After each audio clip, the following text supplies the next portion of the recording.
Primero que nada, pues muy buenas tardes a todos.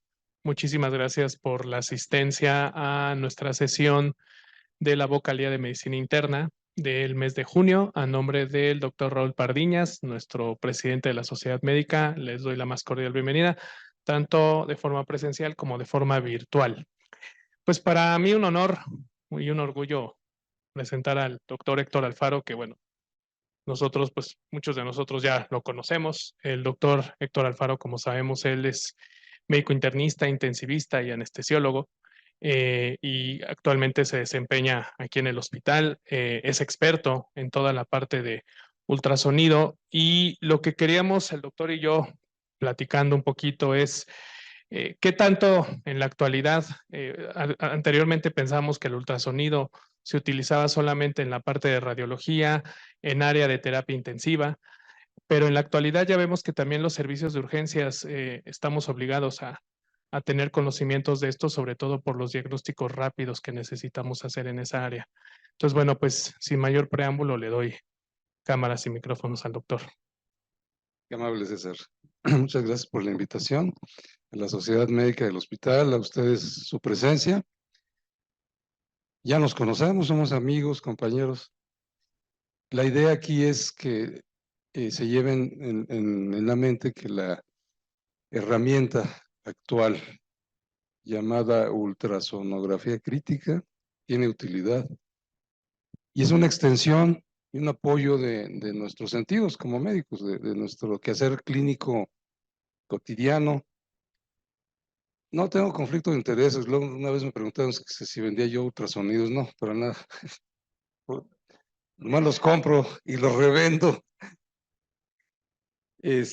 Bueno, ya me conocen. Hice el curso diplomado de ultrasonografía crítica, lo cual se me hizo muy interesante y los invito a que lo hagan ustedes también, como médicos internistas, porque les va a abrir un panorama más amplio de lo que es la evaluación del paciente, sobre todo crítico. Cuando Laennec inventó el estetoscopio, hubo una rebelión entre los médicos para no utilizarlo. Decían que era un instrumento muy brusco y entonces, bueno, la historia de la medicina ha demostrado todo lo contrario y espero que no pase ahora con el ultrasonido. Hay cierta resistencia todavía, no tanto como hace algunos años, que sí había resistencia de algunos grupos. Me regreso porque aquí yo les pongo que pertenezco a la Sociedad Mexicana de Ecocardiografía e Imagen Cardiovascular, pero al principio no aceptaban la ultrasonografía crítica, ahora sí ya la aceptan y la promueven y tienen cursos maravillosos. Es toda una historia. Pensaban que nos estábamos metiendo en el área de la cardiología y lo cual no es cierto. Vamos a ver, miren, hasta recientemente la ultrasonografía era terreno de los radiólogos, imagenólogos, cardiólogos. Los que sí mis respetos son los ginecobstetras. Ellos manejan bastante bien el ultrasonido, no crítico, pero sí tienen una idea muy buena de lo que es la ultrasonografía para sus pacientes. Entonces ahora se ha extendido a otras áreas de la medicina, a muchas especialidades, y se le llama POCUS, o sea, Point of Care. ¿Eso qué quiere decir? En el punto de atención del paciente, en la cabecera del paciente. O sea, llevar la tecnología. Y se puede ahora, se presta porque, bueno, cada vez las plataformas, como vamos a ver, son más chiquitas. Bueno, acabo de comprar mi Butterfly, que es más o menos de este tamaño, no sé cómo ven. Y no me cuesta trabajo, lo llevo, ¿verdad? A la cabecera del paciente. Miren, la ultrasonografía crítica es una herramienta de apoyo, no es un sustituto. Ese es otro de los miedos, ¿no? No, el estetoscopio. No, no, no, no, es un apoyo, perdón, a la cabecera del paciente. Mejora, sí, en muchos aspectos, la evaluación clínica de lo que nosotros hicimos con el paciente, la mejora. Aporta una vigilancia de buena calidad. Sí, es una guía para ciertos procedimientos o muchos procedimientos, muchos, accesos vasculares, etcétera. Guía para evaluar resultados terapéuticos, porque también si estamos viendo cómo va a responder nuestro paciente al reto de volumen, pues tenemos que ver los resultados. Entonces es una guía para esos resultados terapéuticos. Y a partir de la ultrasonografía crítica se han creado una serie de protocolos y guías muy interesantes que tienen miles de nombres. Y nada más pongo algunos. El FATE, el Roche, el Focus, el Sesame, el FOLS, el Vexus, lo que ustedes quieran. Entonces, vean cómo las plataformas se han ido modificando hasta tener las manuales y facilidades. Ahora hay algunos que te cuestan 50,000 pesos, 60, de buena calidad, ¿sí? Entonces, yo creo que estamos ante una área muy interesante de la medicina, no tan novedosa, porque pues, esto ya lleva varios años, la verdad, pero nos estamos dando cuenta que el médico internista, el urgenciólogo, el anestesiólogo, el intensivista, el cardiólogo mismo, está volteando hacia esta área muy interesante. Y ahí me sucedió una cosa muy interesante, porque el diplomado lo hice en el Instituto de Cardiología, y había varios cardiólogos ahí, y aprendiendo ultrasonografía crítica, rozándose con los anestesiólogos, los internistas, pediatras. ¿Por qué? Porque el ecocardiografista, yo nunca voy a poder competir con un ecocardiografista, jamás en la vida. Primero, no soy cardiólogo. Segundo, no tengo el entrenamiento formal. Pero ellos tampoco ven pacientes críticos, están en su consultorio, en su gabinete y hacen muy buenas cosas, pero esto es otra cosa diferente, que es precisamente ultrasonografía crítica. Vean ustedes, ya está aceptado por la Sociedad Mexicana de Cocara, que eso es muy interesante.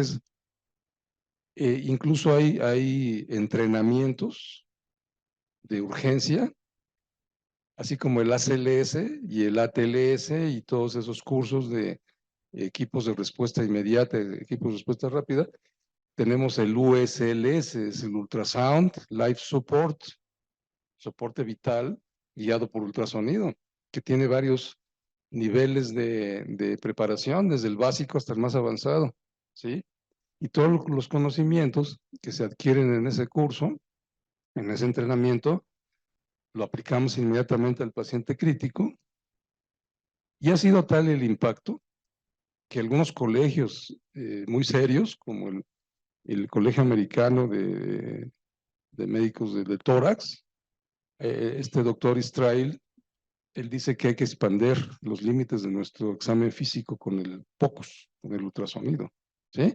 Incluso hasta inventó un manifiesto, ¿no? Como diciendo, estas son las reglas y así deberíamos de actuar. Y si lo leen en esta página que está muy interesante, criticalcarenorthampton.com, ahí viene una serie de información y de evaluaciones y de guías que la verdad sí vale la pena consultarlo. Entonces, vean ustedes la trascendencia de la ultrasonografía crítica en varios niveles. Y él demuestra, por ejemplo, él dice, el neumotórax, él hace una comparación del estetoscopio, el examen clínico, rayos X y el POCUS, o sea, el ultrasonido, y vean cómo sí mejora mucho la sensibilidad y la especificidad. Ahí tenemos una imagen radiológica, y este es el ultrasonido pulmonar. Y la sensibilidad y especificidad del ultrasonido pulmonar para hacer el diagnóstico de neumotórax es demasiado alto. Entonces, si nosotros sospechamos en nuestro paciente que llega al servicio de urgencias, o en quirófano, o en piso, o en el área que ustedes quieran, que clínicamente tiene un neumotórax por alguna razón, y en lo que llega a rayos X y todo lo que ustedes quieran, y tenemos el ultrasonido manual como el Butterfly, o algún otro de otra marca, podemos hacer esta insonación y este se llama punto pulmonar. Ese punto pulmonar se ve como una cortina que se corre y que se vuelve a regresar así. Y el sliding, se le llama así, al movimiento pleural, se detiene. Se detiene el movimiento pleural y aparece esta cortinita, y ya con eso es un signo 100% sensible y específico para neumotórax. Y no es invasivo y lo tenemos rápido y hacemos el diagnóstico para actuar rápido. Otro ejemplo, edema pulmonar, vean ustedes la sensibilidad y la especificidad del ultrasonido comparado con otras herramientas, ¿sí? Sobre todo que a veces en rayos X no nos queda muy claro si el paciente tiene edema. Saben ustedes perfectamente que a veces hay una discordancia clínico-radiológica. Nosotros pensamos que el paciente va a tener muy congestivo y vemos eso, pero si nos tomamos con el ultrasonido y detectamos estas líneas que se le llaman colas de cohete, que son las famosas líneas B, ya con eso estamos haciendo el diagnóstico de edema pulmonar. Entonces, y va más allá. Esta clasificación que salió hace muchos años para identificar lo que es el ARTS, el SIRA, la insuficiencia respiratoria, el estrés respiratorio del adulto, tomaba en cuenta una serie de parámetros, ¿verdad? Como ustedes ven aquí, gasométricos, clínicos, pero en imagen nada más proponían la radiografía. Y ha sido tal el impacto del ultrasonido que en las nuevas definiciones ya toman en cuenta, ven ustedes aquí subrayé el ultrasonido, ya está tomado en cuenta, porque sí es válido, tiene un nivel de aceptación muy alto, y esto salió aquí en el 23. Entonces, yo a lo que me refiero es que el ultrasonido, lo que se llama enfocado, el POCUS, está teniendo cada vez más impacto en la actividad clínica de muchas especialidades. Y por ejemplo, el Colegio Americano de Cardiología lo ha aceptado. Miren, en el 2017 sacó este artículo en donde lo acepta como una herramienta para hacer un diagnóstico diferencial de estados de choque, paro cardíaco, disnea, dolor torácico, trauma, en dolor abdominal. ¿Sí? Entonces, bueno, pues al rato yo creo que vamos a andar así, con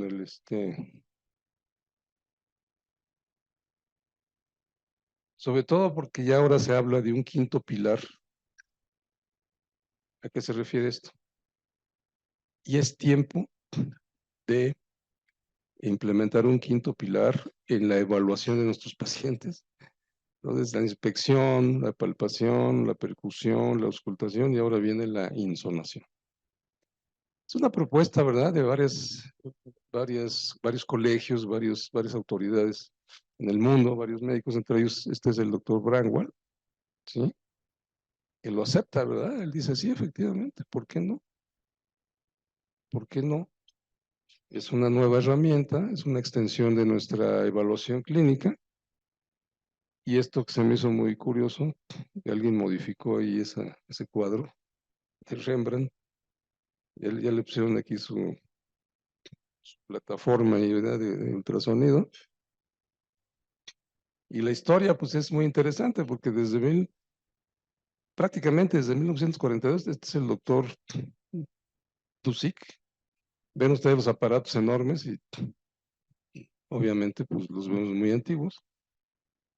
Pero se fue evolucionando el instrumento hasta que llegó a obtenerse datos hemodinámicos con el ultrasonido y los cardiólogos vieron que no había medio de contraste, lo cual facilitaba más las cosas en su evaluación, en su examen clínico, y sobre todo los ginecobstetras, al saber que no había radiación ionizante, entonces es muy seguro para el producto, ¿sí?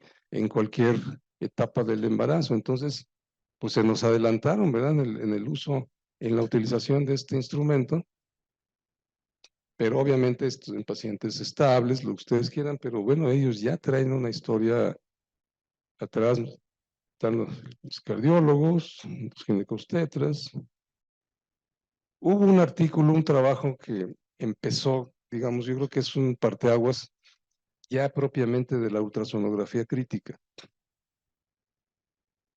En este artículo que se publicó en 1996, se hicieron 1000 ultrasonidos consecutivos en trauma de abdomen. Y a partir de ahí salió el famoso protocolo FAST, ¿sí? Que quiere decir sonografía abdominal enfocada en trauma, ¿verdad? Y ven ustedes en dónde se pone, dónde se hace la insonación, en el subcostal, aquí para ver vaso y aquí para ver hígado y pelvis, ¿sí? El hígado, aquí está el riñón, el espacio de Morrison, que está entre los dos, y ha sido un éxito. Y también ahorra tiempo. En el paciente crítico, inestable, de trauma que lleva al servicio de urgencias, en lo que estamos estabilizando al paciente y queremos una tomografía, unos rayos X, bueno, mejor el ultrasonido, el FAST. ¿Para qué? Para ver pericardio con esta insonación en este transductor subcostal número 1, lo orientamos y podemos hacer una evaluación de un derrame pericárdico postraumático. En el número 2, la fosa hepatorrenal, la fosa esplenorenal, y aquí en la pelvis, vejiga, y hacemos ya una evaluación muy completa. Entonces, prácticamente este es el nacimiento de la aplicación de la ultrasonografía en paciente crítico. Y vean ustedes, estos son los instrumentos, con esto vamos a trabajar. Nos tenemos que entrenar, tenemos que llevar el curso, tenemos que ir aprendiendo que existen varios tipos de transductores, ¿verdad? Por ejemplo, este que ven ustedes aquí lineal, con este es imposible hacer un ecocardio. O es imposible ver abdomen o órganos abdominales profundos o pélvicos. Este que ven ustedes aquí es el sectorial, es el típico para un ecocardiograma o para hacer una insonación cerebral. El convexo para pulmón, para abdomen. Tenemos que saber y tener ese conocimiento de la interacción entre el sonido y los tejidos. Saber qué es. Y prácticamente quien, digamos, de alguna manera, quien nació primero dentro del área de la ultrasonografía crítica fue la ecocardiografía crítica. Después del abdomen, del trauma, del FAST, ¿verdad? Que veíamos y todo, llama mucho la atención el hacer un ecocardiograma. Es muy interesante, es muy bonito. Todo el mundo, cuando yo doy los cursos, todos quieren hacer la insonación cardíaca para ver la mejor ventana, la mejor imagen que me salga, el movimiento. Es muy atractivo. Se ha desarrollado mucho. Y vean ustedes que la ecocardiografía crítica es un estudio integral de la función cardíaca en el paciente hemodinámicamente inestable. ¿Qué paciente de urgencias, de terapia intensiva no es hemodinámicamente inestable? Pues todos, prácticamente. Entonces, pero si ustedes se dan cuenta, y quiero poner énfasis, hasta aquí, miren, por ejemplo, esta imagen muy bonita, que es una apical 4 cámaras, que se ve el ventrículo izquierdo, la aurícula izquierda, la aurícula derecha, ventrículo derecho, el septum, las válvulas. Así se debe de ver, así tenemos que obtener la mejor imagen. Muy bonita, muy alineado el corazón, el septum prácticamente vertical, ¿verdad? Que se ven todas las 4 cámaras, muy limpio, sin artefactos. Pero ahí no estamos contando nada, ni estamos cuantificando, estamos nada más viendo, observando. Ahorita les voy a decir por qué digo esto. Entonces, toda una década o más tiempo de progreso en la ecocardiografía crítica. Y dice aquí, la ecocardiografía crítica ha sido una herramienta esencial en la ultrasonografía y ha ganado mucha aceptación, ¿verdad?, en su uso como un arma diagnóstica y monitoreo hemodinámico que se ha incrementado cada vez más en las áreas de manejo cardiorrespiratorio. Ya es indispensable, ya se necesita siempre, ya aparte del estetoscopio, de las valoraciones que hagamos, o los catéteres, lo que ustedes quieran, la ultrasonografía y sobre todo la ecocardiografía crítica en pacientes hemodinámicamente inestables ya debe estar presente. Y bueno, es que no sé, doctor, yo no le, bueno, pues hay que hacer el curso. O ayúdenme ustedes, yo quiero hacer un curso aquí en el hospital, bueno, vamos a hacerlo. Ya no es exclusivo de ciertas especialidades. Como mencioné en un principio, el médico internista tiene toda la capacidad intelectual, manual, todo lo que quiero para hacer el curso y saber entrenarse. Ven ustedes, esta ecocardiografía crítica, que se le llama Focus, porque está enfocada, ¿sí? Nos da ciertos hallazgos físicos, en no cardiólogos, ¿verdad? Sobre todo, y en tiempo real, que eso es lo interesante. Y ven ustedes, esto es lo que todos queremos ver, es lo que queremos hacer y es lo que siempre me piden. Doctor, quiero hacer un eje largo, un paresternal, a ver qué tal. Pues ahí está, ¿sí? Entonces, el focus es el punto, el focus, el ultrasonido enfocado al corazón, para cardiólogos y no cardiólogos, ¿verdad? Para hacer un diagnóstico diferencial de estados de choque, de hipotensión, de dolor torácico, disnea, ¿sí? Y empezar a ver estas imágenes. Y ven ustedes las indicaciones ya aceptadas. Se puede evaluar derrame pericárdico. Si tenemos la sospecha clínica, inmediatamente hacer el focus, la insonación. Evaluación de la función ventricular izquierda. Y vuelvo a insistir, dense cuenta, no estoy hablando todavía de mediciones, de medir con el Doppler. Es nada más evaluación por imagen, de observación.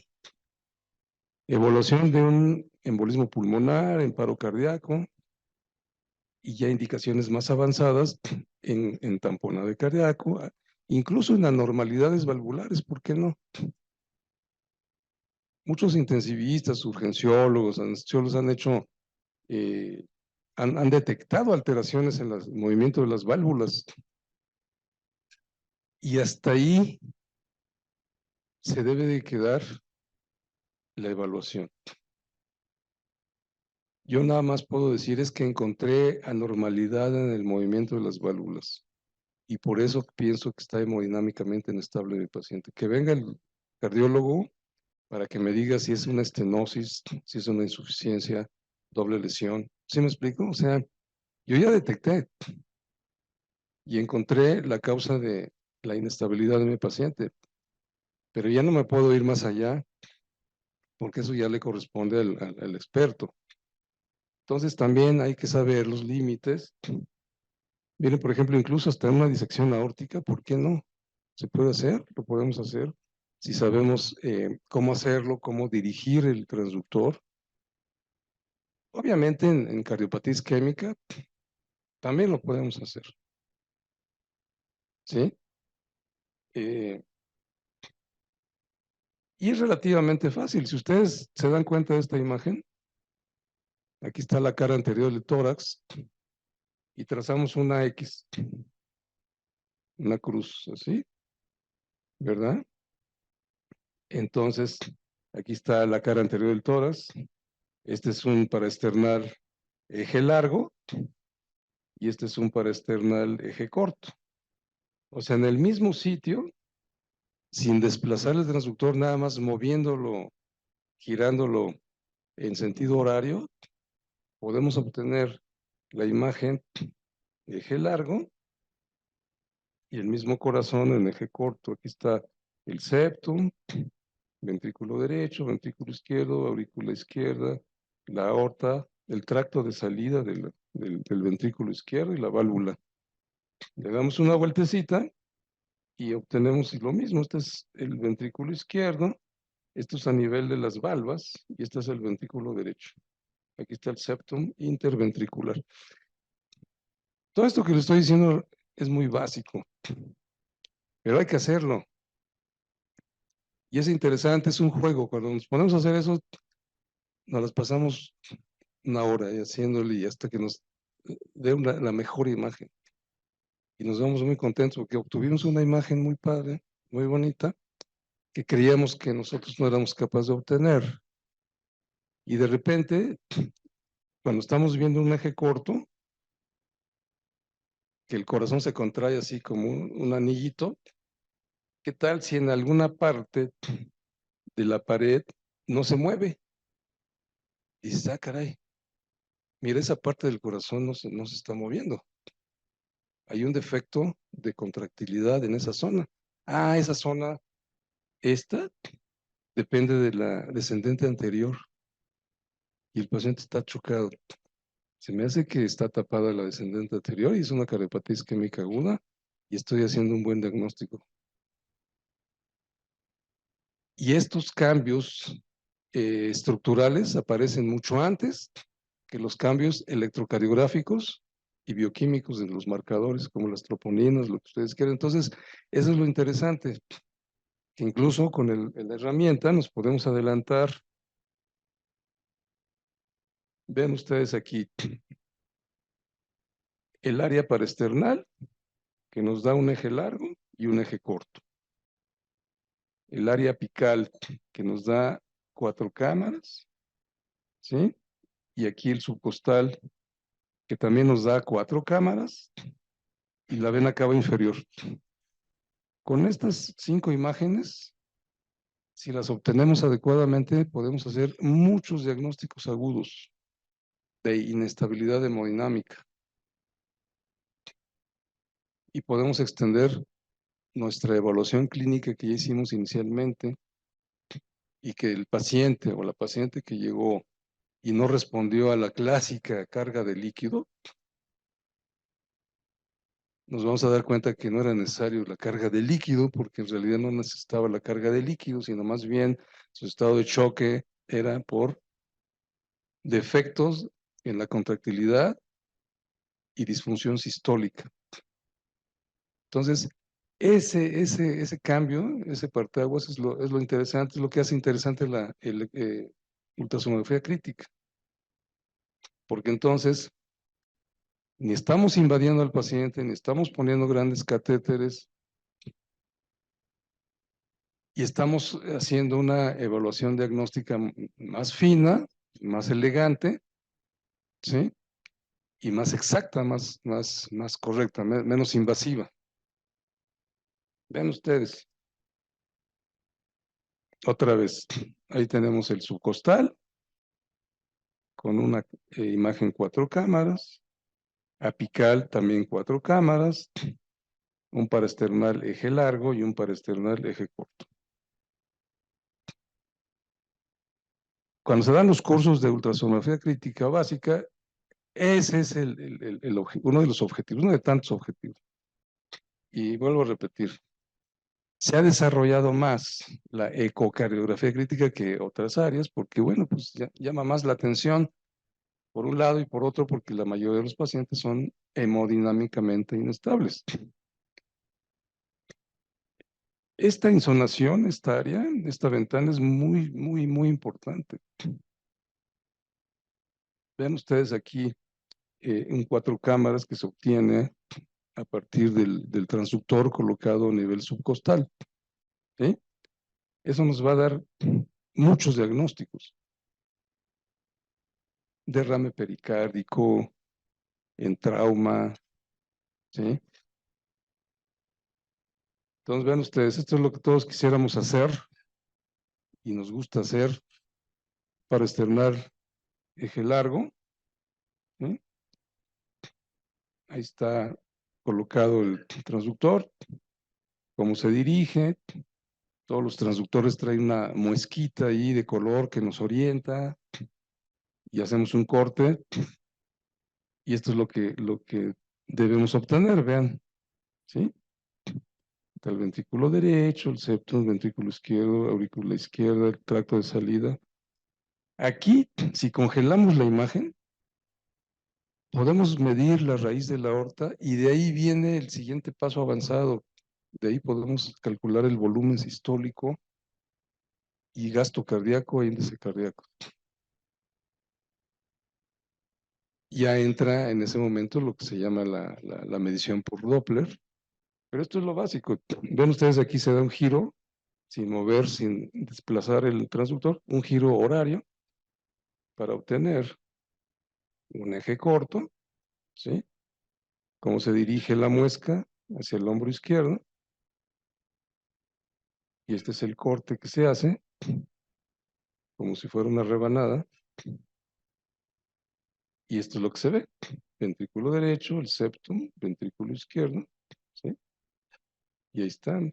Vean cómo se mueve completo, ¿verdad? Todo el anillo. Aquí estamos, son los músculos papilares, el septum, ventrículo derecho.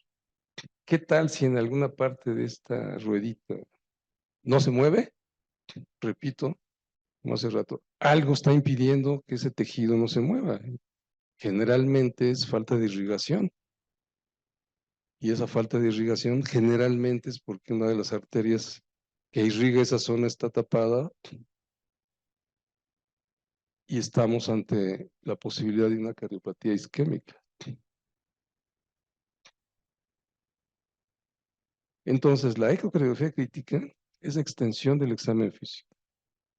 En algunas ocasiones se necesitará de ecocardiografía transesofágica, pero ahí se requiere otro entrenamiento diferente todavía. Aquí lo que estamos viendo, y vuelvo a repetir, es observación nada más. ¿Tiene? No tiene. No puedo decir, es que tiene una fracción de expulsión, no, pues no estoy midiendo nada, estoy nada más diciendo que se mueve o no se mueve, es bimodal la respuesta que voy a dar, sí o no. Es cualitativo, pero es suficiente, ya está aceptado que una evaluación de observación rápida, cualitativa, bimodal, sí, no, es muy válida y aceptada para situaciones críticas. ¿Sí? Dirigido al monitoreo hemodinámico, obviamente tiene limitaciones, ¿verdad? Ese es un movimiento normal, se mueven muy bien las 4 cámaras cardíacas, están contrayéndose bien. Cada vez que se contrae el corazón se engruesa la pared. Un ejemplo, un paciente masculino, relativamente joven, 47 años de edad, atendido en un hospital público de esta ciudad, muy obeso, con un índice de masa corporal muy elevado, que llegó al servicio de urgencias con abdomen agudo y que en ese momento, bueno, con antecedentes importantes, ¿verdad? Diabetes mellitus e hipertensión arterial, se hizo el diagnóstico de una vesícula biliar necrosada. Obviamente pasa a quirófano. Y yo no sé por qué empezaron con la paroscopia, pero bueno, finalmente terminaron con una cirugía abierta. A lo mejor desde un principio hubiera sido abierta, pero bueno, eso ya es otra cuestión. Pero vean ustedes lo que estaba haciendo desde que llegó y durante toda la cirugía en el quirófano. Ese electrocardiograma. Observen. Bueno, total que en el postoperatorio inmediato se le llama al grupo para hacerle una ultrasonografía. Se encuentra muy hipotenso el paciente con arritmias. Ya tenía de por sí arritmias. En estado de choque. Sin respuesta a carga de líquidos, le estuvieron pase y pase y pase líquidos durante todo el transoperatorio. Ya tenía un lactato muy elevado, una PVC muy elevada. Alguien le puso un catéter central para ver si por ahí era la guía y una saturación demasiado baja. Bueno, ese es el corazón, véanlo, con cuidado. No se mueve, todo está dilatado. Aquí hay un medio de contraste espontáneo. Se forma solito, no se le administró nada. Se forma solito porque no se mueve el corazón. Eso es lo que pasa. Y ven un derrame pericárdico, ¿ya lo vieron? Todas las cavidades están dilatadas. Este es el corazón de este paciente. Hasta ahí no hay medición de nada, todavía. Este de aquí es un ejemplo, pero este es el del paciente. Vean cómo se mueve un eje corto, como ya hemos visto. Todo se mueve bien, aquí están los músculos papilares, hay una contracción generalizada correcta.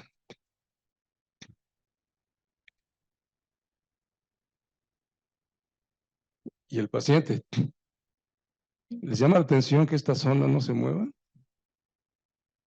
Aquí se movía todo y aquí hay una zona que no se mueve. Y el septum está muy aplanado y el ventrículo derecho está muy, muy gordo, muy grandote. ¿Qué pasó con ese paciente, con esos datos clínicos y esa evolución? Vean ustedes, por ejemplo, un eje corto. Cuando se hace la insonación, en diástole y en sístole, como hay un engrosamiento de la pared, eso es lo normal. Pero en situaciones en donde hay cardiopatía isquémica, se adelgaza mucho y no se ve nada. Entonces, son tips. Estas son las posibilidades diagnósticas que se manejaron con ese paciente en particular. Que tenía una precarga elevada, pues sí, estuvieron pasando líquidos y líquidos y líquidos para ver si subía la presión. La poscarga no la sabemos todavía cómo está. La contractilidad cardíaca global, muy deprimida, definitivamente. Y también había disminución en algunas zonas del ventrículo izquierdo, o sea, una contractilidad segmentaria disminuida. Obviamente todo esto traduce un volumen sistólico muy bajo, un índice cardíaco bajo, estaba chocado. O sea, su función sistólica global deprimida totalmente. Pues la función diastólica no la sabemos porque sí, ahí sí hay que medir, ahí sí hay que utilizar el Doppler, ¿sí? No se hizo en ese momento, no se hace habitualmente, eso se hace después. Las áreas y dimensiones de las cavidades cardíacas ya vieron ustedes, algo muy dilatado. Obviamente tenía una fracción de expulsión mucho, muy, muy baja. Entonces, y la respuesta a líquidos era nula. Entonces, es un ejemplo de cómo la ultrasonografía crítica es útil y puede tener mucha utilidad en la evaluación diagnóstica, en el seguimiento del tratamiento, en la respuesta de las maniobras que nosotros hagamos, ¿sí? Simple y sencillamente nada más observando esas imágenes y contestando en forma bimodal. Si yo les pregunto ahorita, ¿cómo vieron ese corazón? ¿Tiene problemas de contractilidad? Pues sí, ¿ok? Entonces, eso hace que cambiemos nuestra conducta del paciente crítico, el paciente que llega a urgencias, o el que está en quirófano, el posoperatorio, en el transoperatorio, en la terapia intensiva, etcétera. ¿Para qué? Pues para ya no seguir pasando más líquidos. A lo mejor probablemente podamos implementar un inotrópico, vasoactivos, ¿sí? Hacer un balance negativo de los líquidos que ya tiene, etcétera. Estas posibilidades diagnósticas se manejaron en ese momento. Hay quien dijo que todo esto era por culpa de una cardiopatía isquémica aguda por lesión de la descendente anterior, por las imágenes que vimos. Otros pensaron que era una ruptura ventricular secundaria a esta cardiopatía isquémica, lo cual produjo un tamponado. Ya vieron ustedes el derrame pericárdico ahí. Alguien pensó que pudiera ser incluso hasta un síndrome de Takotsubo, una miocardiopatía por estrés, es muy frecuente, miocardiopatía séptica, tromboembolia pulmonar y todas las que ustedes quieran emitir aparte de estas.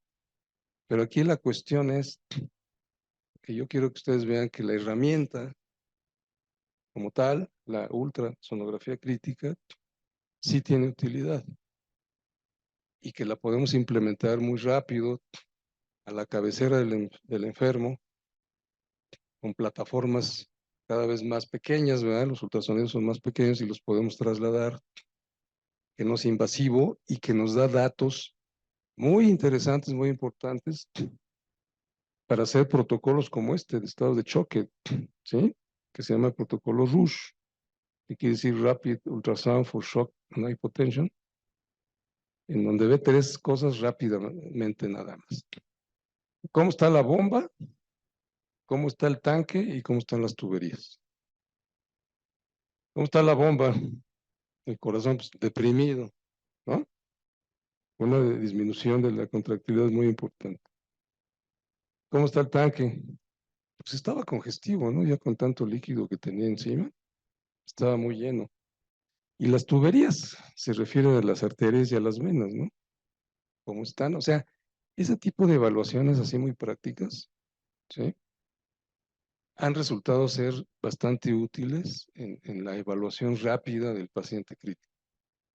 No podemos ir más allá porque el paciente está inestable, necesitamos darle una respuesta de tratamiento ya en ese momento. Entonces, ven ustedes cómo sí cambia mucho la conducta de un paciente que esté estable, que lo mandamos al consultorio o al gabinete y ahí está acostadito platicando y los médicos le hacen su ecocardiografía y pues con toda la calma del mundo. No, aquí no se puede hacer eso, aquí es algo rápido. Tenemos pocos minutos para hacer una verdadera evaluación y dar una respuesta e iniciar un tratamiento lo más efectivo, ¿sí? Estas ya son apoyos de otro tipo de protocolos, ¿verdad? En donde nos orientan en dónde poner el transductor para hacer las insonaciones. Ya saben, ya conocen ustedes el paraesternal, que ya vieron, los pulmones, ¿verdad? Para el vaso, para el hígado, el subcostal para el 4 cámaras, para ver si no hay ahí un derrame pericárdico, y el abdomen, la pelvis, la vejiga. Entonces ven ustedes cómo 1, 2, 3, 4, 5, 6, 7 zonas en donde podemos poner el transductor y eso nos lleva 5 o 10 minutos y podemos obtener imágenes y hacer protocolos de diagnósticos diferenciales de estados de choque, tomando en cuenta los resultados de las imágenes, ¿sí? Y todo esto está validado, o sea, no son inventos de ciertos grupos, sino que ya hay guías y estándares a nivel internacional por ejemplo, en este caso, pues está la American Society of Echocardiography, en donde habla del POCUS en forma orientada y en forma organizada, ¿sí? Y lo que a todos nos gusta hacer, ¿verdad? Evaluar la función sistólica, por ejemplo, del ventrículo izquierdo. Hasta aquí, si ustedes se dan cuenta, y vuelvo a insistir, no hay mediciones todavía con Doppler. Es nada más la pura imagen. Pero podemos medir la famosa fracción de eyección del FEBI, ¿verdad? Volumen sistólico, gasto cardíaco en base a varias fórmulas. La FEBI se mide en forma biplanar y aquí hay una serie de fórmulas para obtenerlas. Se congelan en diástole y en sístole, ¿sí? Aquí está en diástole. Esta es una apical 4 cámaras y esta es una apical 2 cámaras. O también en modo M, el famoso MAPSE, que es la expulsión del anillo de la válvula mitral. Simplemente así, nada más poniendo el transductor, lo cambiamos a modo M, medimos la excursión y si está muy aplanada, bueno, pues es que el músculo cardíaco, el miocardio en ese nivel del ventrículo izquierdo no se mueve, pues está con problema sistólico muy serio, ¿sí? Esto es una suma de los escenarios clínicos en donde se recomienda por, por la Asociación Americana de Ecocardiografía, en terapia intensiva, en trauma, en tamponada, en embolismo pulmonar, en disfunción de las prótesis, en falla renal y hepática, en cirugía ortopédica, en neurocirugía. La historia sigue y es interesante, como les decía en un principio. Cuando empezó esto no era muy aceptado por muchos colegios y muchas áreas. Entonces alguien dijo, bueno, con el ecocardiograma yo no puedo medir nada, entonces todo lo que me están diciendo es pura fantasía. A mí que me digan los resultados con el Swan-Ganz. Ok, estamos de acuerdo, el Swan-Ganz sigue siendo el estándar de oro. Pero le vamos a poner un Swan-Ganz al paciente que está ahí en urgencias, el que llegó en ese momento con estado de choque. En el servicio de urgencias o en quirófano, pues no, lo que vamos a hacer es un ecocardio.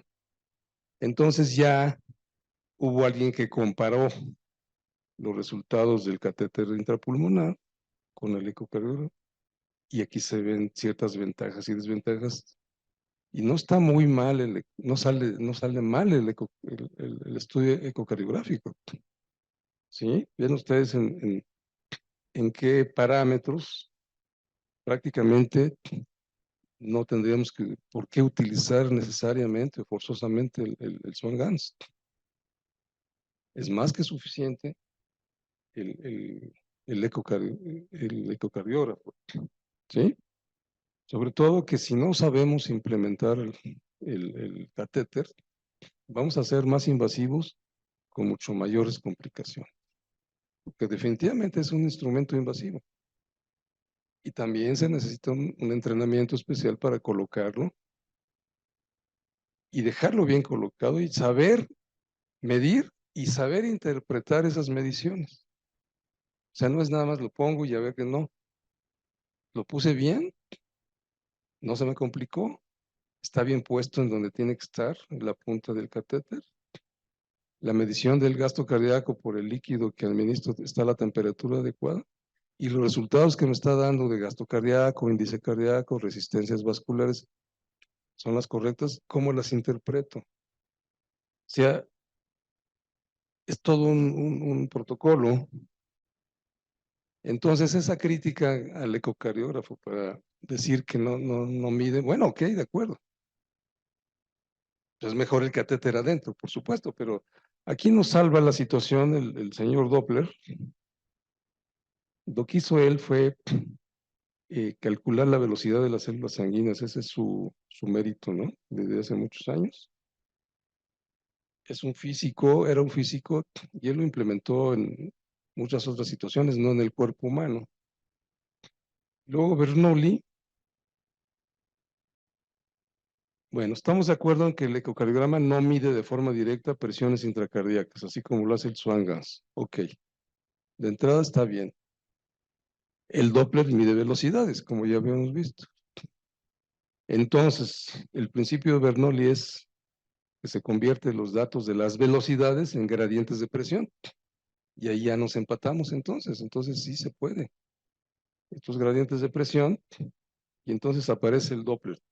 Y eso salva la situación en el sentido de que ahora sí podemos medir, y la diferencia de los resultados, como vimos la tablita, entre ecocardio con Doppler medido bien y el Swan-Ganz, pues prácticamente es lo mismo. Pero la gran diferencia es que pues el ecocardio no es invasivo y es a la cabecera del paciente y es más rápido y es el POCUS. Entonces, vean ustedes, pues es un nuevo lenguaje, ¿sí? Doppler color, Doppler continuo, Doppler tisular. ¿Qué es todo eso, no? Todos son Doppler, sí, pero unos sirven para una cosa y otros para otra cosa. O sea, yo no puedo poner un Doppler continuo para medir gasto cardíaco. Tiene que ser Doppler pulsado. Y ahí habría que ver por qué, y colocar bien y orientar bien el Doppler en la apertura de la válvula mitral para que nos dé la muestra, ¿sí? Y nos dé la imagen adecuada. Y empiezan a salir una serie de mediciones, vean ustedes aquí, y se miden, se ubican. Este es Doppler color para ubicar en dónde estamos. Aparece el Doppler tisular, que mide movimiento de los tejidos, ya no de la sangre, sino de los tejidos de la pared del ventrículo o del anillo de las válvulas. Y esto nos ha ayudado mucho.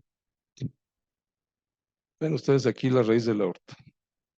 Viene el transductor y nos mide la salida con el Doppler de lo que se llama el ITB, la integral tiempo-velocidad.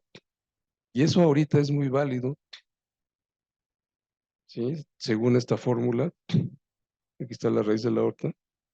Y esta integral, si la medimos bien, nos va a resultar útil para medir al final el volumen sistólico, ¿sí?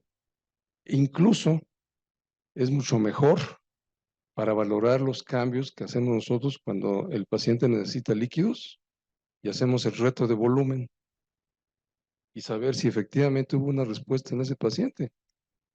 Si es respondedor, le pasamos una carga de líquidos y mejoró el volumen sistólico medido por esa técnica de ITB y se le quita esta variabilidad, entonces estamos bien. Como dice ahí, con una variación arriba del 12% predice la respuesta a líquidos. Entonces, esto es mucho más exacto, definitivamente, que esto. O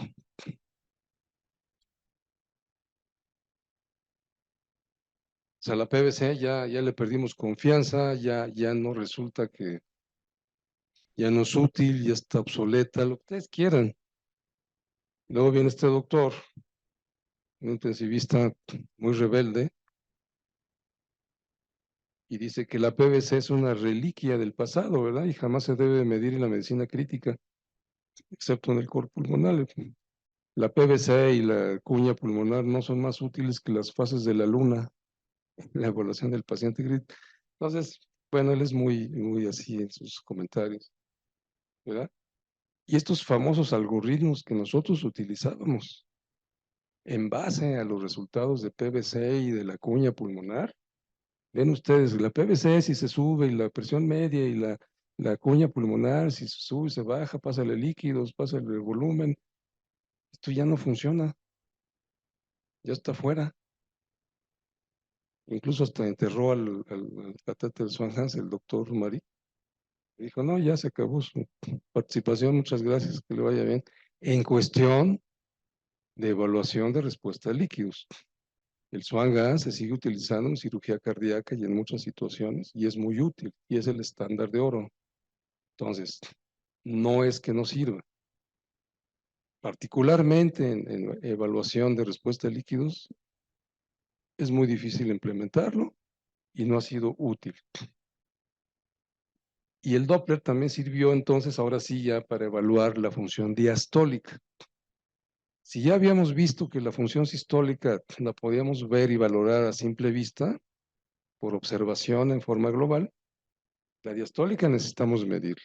Aquí es donde entra el Doppler pulsado, en la apertura de las valvas de la mitral, y nos dan estas imágenes para hacer una clasificación, la famosa onda E, de entrada rápida de flujo de la sangre, del aurículo al ventrículo, y la onda A, que es la participación de la contracción auricular, ¿sí?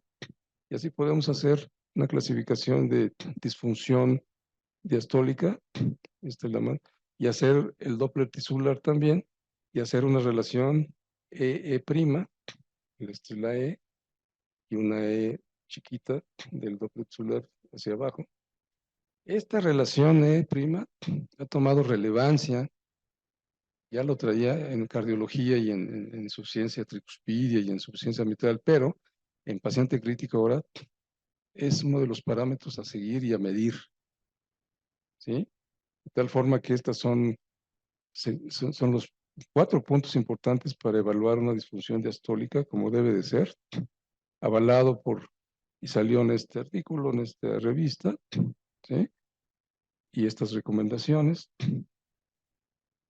Y ven ustedes la utilidad que tiene, por ejemplo, en el transoperatorio, ¿no? Una disfunción diastólica medida por ecocardiografía es asociada con un incremento de riesgo mayor de complicaciones cardiovasculares después de cirugía. Eso solamente lo pueden saber y se hizo ese artículo, ese trabajo, porque, bueno, tuvieron el cuidado de medir en sus pacientes antes de meter la cirugía y después para darse cuenta, pero si no lo hacen el ultrasonido y no hacen una medición de la función diastólica, pasa lo que pasa muchas veces en los pacientes que metemos a quirófano. Nos conformamos con que la presión arterial que le checamos está bien. No, hombre, está bien el paciente, no tiene síntomas. Ya le hicieron un ecocardio y le midieron la FEBI y está normal. Ah, bueno, entonces sí pasa. Pero entonces aquí nos damos cuenta que muchos pacientes con FEBI normal, con fracción de expulsión del ventrículo izquierdo normal, tienen disfunción diastólica. O sea, es una insuficiencia cardíaca con FEBI conservada. Y no sabíamos y nos enteramos en el transoperatorio cuando el paciente ya empieza a ponerse muy mal, hay falla cardíaca, se empieza a desaturar y sale con datos de edema agudo de pulmón y dice, pero sí, estaba re bien, pues sí, mi anestesia fue excelente y pues, no le pasé tanto líquido, bueno, sí, unas carguitas ahí todo, pero ahora está en edema de pulmón y con falla cardíaca y pues sí, porque yo no sabía que sí tenía una FEBI normal, ok, pero yo no sabía que tuviera una disfunción diastólica. Entonces, ven ustedes cómo sí cobra relevancia el ultrasonido y el Doppler. Sí es útil, que ese es el punto de la plática desde un principio. ¿Es útil el ultrasonido crítico actualmente para situaciones de padecimientos críticos? Sí, sí lo es. ¿Sí? Y he puesto varios ejemplos. Ya se han dado cuenta ustedes de ese paciente posoperado, ¿verdad? De la vesícula, cómo salió con ese corazón que no se movía, con derrame pericárdico, ¿no? Y así varios ejemplos. Doctor César, ¿qué hora es? Porque si no me voy a pasar de... ¿Voy en tiempo? ¿Y cuánto llevo? Pues ya, mira, ya vamos. Son situaciones que recomiendan los colegios en donde se tiene que usar el ultrasonografía crítica, ¿verdad? En terapia intensiva, aquí tenemos en trauma, etcétera. Son algunos ejemplitos. Miren, por ejemplo, muy frecuente, derrame pericárdico. Vamos a echarle ahí. Vean ustedes el gran derrame que tiene. Cómo se colapsa la aurícula derecha. Aquí está el derrame, ¿sí? Y este es con un subcostal, 4 cámaras. El transductor se pone debajo aquí en el mango del esternón, ¿sí? En modo M se mide para ver por dónde vamos a entrar con la aguja para hacer la pericardiocentesis. Algunos movimientos ahí, cambios en la contractilidad, ¿verdad? Este está interesante. Es hipovolemia severa. Este es un eje largo. Vean ustedes, prácticamente está vacío el ventrículo, ¿no? Eso se le llama el beso de los papilares, para que no se les olvide el beso, que se juntan, se pegan, prácticamente están besando ahí los músculos papilares por hipovolemia severa.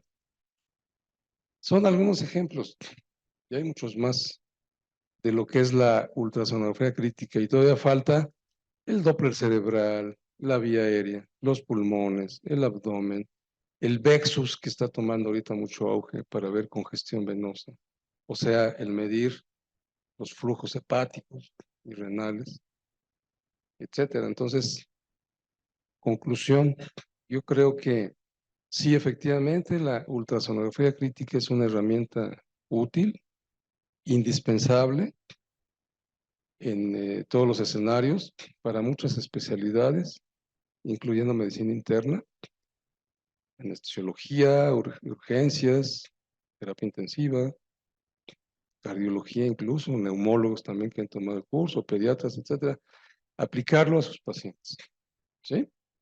Y yo los invito a que se tomen los cursos y bueno, yo voy a hacer uno aquí en agosto, espero verlos y jugar un poquito, es divertido, es muy, muy, muy bonito agarrar el transductor, hacer un eje largo, obtener una imagen como esas, ¿verdad? Y si puedo traer yo una plataforma con Doppler, medimos gasto cardíaco y se llevan la enseñanza y lo aplican al paciente, entonces, pulmón, etcétera. Pues creo que es algo muy poquito de lo que yo quería decirles, muy panorámico. Hay todavía cosas muy avanzadas, muy, muy ya más sofisticadas. Y si tienen alguna pregunta, algún comentario, con mucho gusto y pues agradezco mucho su presencia.